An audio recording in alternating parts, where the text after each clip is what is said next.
देखिए बेटा, आज हम स्पेशली पढ़ेंगे क्वाड्रिलेटरल यानी कि चतुर्भुज के बारे में। ये स्पेशल हर 6, 7, 8, 9, 10 जहाँ भी आप पढ़ते हो और कंपटीशन में हर जगह एक चैप्टर मिलता है। इसके पहले आप बेसिकली इसके बारे में समझेंगे कि होता क्या है। इन चैप्टर में होता क्या है, देखो आपने कोई फिगर बनाया, एक ऐसा आपने फिगर बनाया ए बी सी डी, ऐसे कोई फिगर बना दिया आपने, तो यानी कि सीधी सीधी एक इसी डेफिनेशन से एक close figure bounded by 4 line segment, यानी ऐसा एक क्लोज फिगर जो चार तरह से, चार दीवारों से घिरा हुआ हो, मतलब चार साइडों से घिरा हुआ हो, तो हमारा क्वाड्रेटर कहलाता है। एक बार फिर से सुनिए, एक close figure bounded by 4 line segments, यानी कि ऐसा एक फिगर जो चार लाइन सेगमेंट्स हैं, जैसे A B B C C D और डी ए, इनसे घिरा हुआ है, हमारा चतुर्भुज कहलाता है। अब इस चतुर्भुज की कुछ इंपॉर्टेंट विशेषताएं होती है जो कंपलसरी होती है। सबसे मेन चीज कि जो एक पॉइंट बना है ए बी सी डी, इनको क्या कहा जाता है, इनको वर्टेक्स यानी कि बिंदु कहा जाता है, पॉइंट कहा जाता है। और दूसरी बात, यहाँ पर जो एंगल है, एक चतुर्भुज में कितने एंगल होते हैं, 4, यानी क्वाड्रेटर में कितने एंगल्स होते हैं, 4। Angle 1, angle A, angle B, angle C और एंगल डी, 4 एंगल्स होते हैं, ठीक है।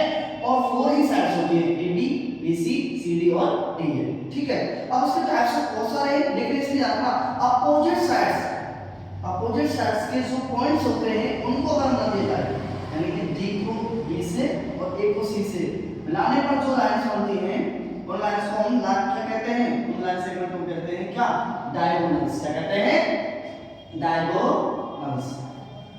सो डायगोनल्स क्या होता है, इसे हम हिंदी में विकर्ण कहते हैं, विकर्ण कहते हैं। अगर हमें इसका एक एरिया निकालना हो और हमें ट्रायंगल का एरिया मालूम है, तो हम इसमें से दो ट्रायंगल बनेंगे, जैसे ए बी सी और ए सी डी, और हम उस एंगल के एरिया को ऐड करके क्वाड्रेटर एरिया निकाल लेंगे। ये तो इसके बेसिक हुआ, क्या हुआ, बेसिक। अब से कुछ टाइप्स होते हैं और क्वाड्रेटर के स्पेशल टाइप्स क्या होते हैं, तो हम आपको बताएंगे कि भाई जैसे कि आप हुआ रेक्टेंगल, इसी में थोड़ा सा चीज है, पॉलीगन के बारे में समझते हैं। पॉलीगन क्या होता है, पॉलीगन मतलब होता है बहुभुज, ठीक है। बहुभुज यानी कि ऐसा एक क्लोज फिगर जिसमें 3 या मोर देन 3 या 3 से ज्यादा जो साइड्स हो वो पॉलीगन बन जाता है। पॉलीगन्स में जैसे कॉन्केव पॉलीगन्स है, कॉन्वेक्स है, टाइप्स है इसके, लेकिन जो इंपॉर्टेंट आप पढ़ोगे चैप्टर में, जो आपके आगे तक काम आते हैं, वो है रेगुलर और इररेगुलर।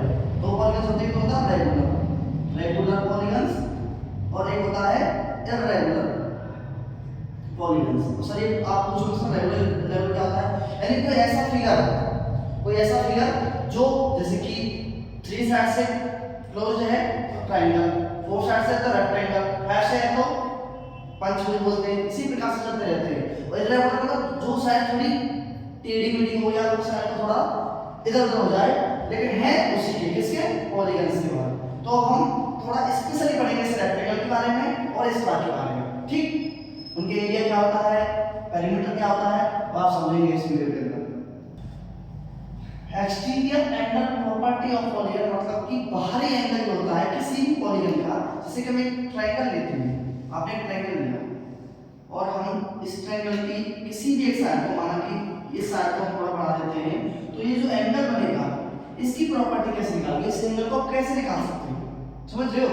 तो याद रखना, जैसे कि हमने एक ट्रायंगल लिया ए बी सी और इस साइड थोड़ा बढ़ा के सी, यानी इस बी सी को थोड़ा बढ़ा करके डी तक लेके गए, तो याद रखना कि जो बाहरी एंगल है, उस एंगल जो बाहरी एंगल बन रहा है, बाहरी एंगल यानी कि एसीडी जो बना हुआ है, यानी एंगल एसीडी, इसका जो मान होगा वो किसके बराबर होगा, यानी कि जो अपोजिट साइड्स हैं उनके द्वारा जो एंगल बने, जैसे एंगल ए और एंगल बी, इन दोनों एंगल को हम angle A plus angle B दोनों को जोड़ दूं तो ये इसके बराबर आ जाएगा। अगर हमें आंतरिक एंगल यानी कि इंटरनल एंगल दिए हुए हों और हमसे बाहरी एंगल पूछा है, हम आसानी से निकाल सकते हैं, समझ गए ना।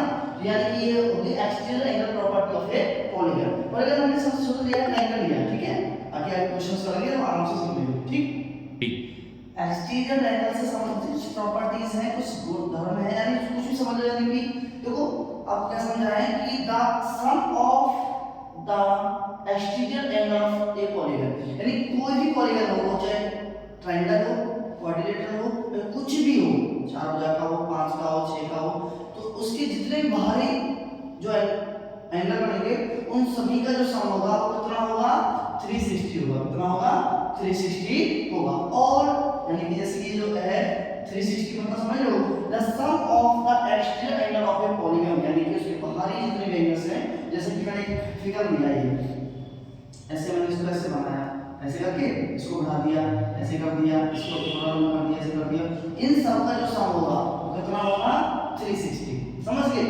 इसी प्रकार each exterior angle of regular polygon, एक जो रेगुलर पॉलीगन है उसके ईच एक्सटीरियर एंगल अगर हमें निकाला हो, प्रत्येक निकाला हो, तो उसकी जितनी भी साइड्स हैं उस साइड्स का उस यानी 360 में कर देंगे हम, डिवाइड कर देंगे। ट्रायंगल है तो 3, क्वाड्रेंगल है तो 4, इसी प्रकार से डिवाइड करने से तुम्हारा प्रत्येक एंगल का वैल्यू आ जाएगा। दूसरी बात नंबर ऑफ साइड, अगर हमें साइड निकालनी हो, देखो ध्यान रखना, अगर हमें एंगल निकालने हो तो साइड का डिवाइड कर देंगे, और हमें साइड निकालनी हो तो एक्सटीरियर एंगल का डिवाइड कर देंगे। किसमें 360 में, किसमें 360 में। और हम इस पे एक फार्मूला क्वेश्चन करके देखते हैं और आसानी से निकालेंगे क्या हो। ठीक है, अगर सुनो, अगर एक्सटीरियर का देना हो और इंटरनल पूछना हो तो उसका भी एक तरीका है। ठीक है, कराते हैं क्वेश्चन कराते हैं, ध्यान दो आंसर। ये क्वेश्चन है सेकंड क्वेश्चन, इसमें बोला है कि find the measure of each exterior angle of a regular polygon with side, यानी कि इसकी एक साइड दे रही है, क्वेश्चन लिखो जिसकी जो एक्सटीरियर जो एंगल निकालने हैं जिसकी एक रेगुलर पॉलीगन की साइड्स, यानी कि sides of regular polygon, sides of regular polygon is 8, कितनी हुई है 8, और दूसरा इसका एक्सटीरियर एंगल निकालिए। अभी हमने पढ़ा था कि भाई ई एक्सटीरियर एंगल